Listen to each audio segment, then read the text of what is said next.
झुंझुनू राजस्थान के उन 7 विधानसभा क्षेत्रों में से एक है जहां इस महीने के अंत में उपचुनाव होगा। इस सीट पर उपचुनाव कांग्रेस के विधायक ब्रजेंद्र ओला के झुंझुनू लोकसभा सीट से चुने जाने के कारण हो रहा है। ये सीट परंपरागत रूप से ओला परिवार का गढ़ रही है। ब्रजेंद्र ओला 2008 से लगातार 4 बार विधानसभा चुनाव जीते हैं। कांग्रेस पार्टी ने इस उपचुनाव में ब्रजेंद्र ओला के बेटे अमित ओला को प्रत्याशी बनाया है। पहला ये रहता है हमारा कि किसी भी तरह बीजेपी को यहाँ पे कमल नहीं खिलाने देना, क्योंकि अगर ये एक बार आ गए तो ये यहाँ का अमन चैन खराब कर देंगे। सर मुद्दे क्या कुछ रहेंगे, क्योंकि उधर अपन तो एक ही मुद्दा लेके चलते हैं सदैव, और वो है झुंझुनू का विकास, विकास और विकास। हमने ही किया है, हम ही करेंगे आगे। केवल कांग्रेस पार्टी विकास के मुद्दे पे चुनाव लड़ रही है। अमित ओला के लिए प्रचार कर रहे पिता ब्रजेंद्र ओला क्षेत्र में अग्निवीरों और किसानों के मुद्दे उठा रहे हैं। उन्होंने लोकसभा चुनाव के दौरान भी ये दोनों मुद्दे उठाए थे। अग्निवीर का सबसे बड़ा मुद्दा है, हमारे एमएसपी सबसे बड़ा मुद्दा है। यहाँ ग्राउंड वाटर बिल्कुल सूख गया, हम बरसाती खेती पर निर्भर हैं, तो यही सब मुद्दे हैं। किसान की आय बढ़े, सेना में हमारे रेगुलर सेना की भर्ती हो, और हमारे जो विकास के मुद्दे हैं जिस पर इस सरकार ने 9-10 महीने में एक नया पैसा यहाँ खर्च नहीं किया। अलबत्ता हमारी कांग्रेस सरकार ने जो काम मंजूर किए थे उनको भी रोक के रखा हुआ। झुंझुनू में कांग्रेस प्रत्याशी अमित ओला के खिलाफ बीजेपी के राजेंद्र भांभू मैदान में हैं।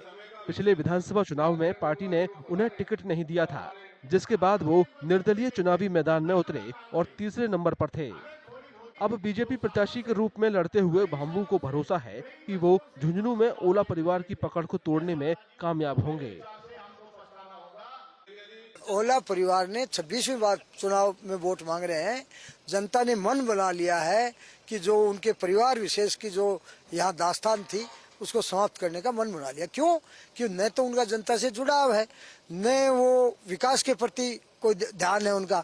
और अभी उनके साथ एक और है कि पहले तो माइनॉरिटी के लिए कहते थे कि इनको जगह नहीं है, अब वो एससी समुदाय के लिए भी ऐसा ही कहते हैं कि इनको पूछने की जरूरत नहीं है। तो ये इस बार हमें ऐसी समुदाय का भारी समर्थन मिलने वाला है।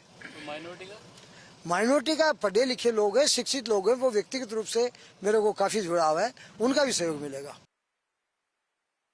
झुंझुनू में राजेंद्र भांभू के लिए बीजेपी के बड़े नेता प्रचार करने पहुंच रहे हैं। देखिए, कांग्रेस और राजेंद्र गुड़ा जी के बीच में टक्कर है, दूसरे नंबर पर रहने की। भारतीय जनता पार्टी उनसे बहुत आगे है। उनकी तो मैं सोचता हूं कि दोनों में से किसी एक जमानत जब्त होगी, इसमें कोई दो राय नहीं है।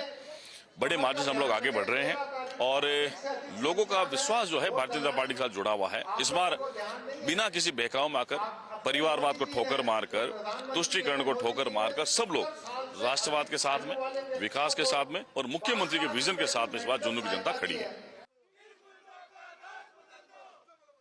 कांग्रेस और बीजेपी के अलावा झुंझुनू विधानसभा सीट से इस बार निर्दलीय प्रत्याशी राजेंद्र गुड़ा के उतरने से चुनावी लड़ाई और भी ज्यादा दिलचस्प हो गई है।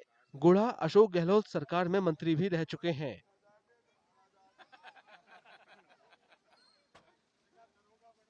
ये सच बात है कि एक तरफ मुख्यमंत्री है, पूरी सरकार है, केंद्र की सरकार है, सेंटर के मंत्री और सेंटर के विधायक आ रहे हैं, ये सही बात है। दूसरी तरफ पूरी पार्टी लगी हुई है, पूरा परिवारवाद है, लेकिन इसके बाद में राजेंद्र गुड़ा 36 कौम के जो संघर्ष है मेरा, उसके दम पर मैं चुनाव जीत रहा हूँ। झुंझुनू विधानसभा उपचुनाव के लिए 13 नवंबर को वोटिंग होनी है और नतीजे 23 नवंबर को आएंगे।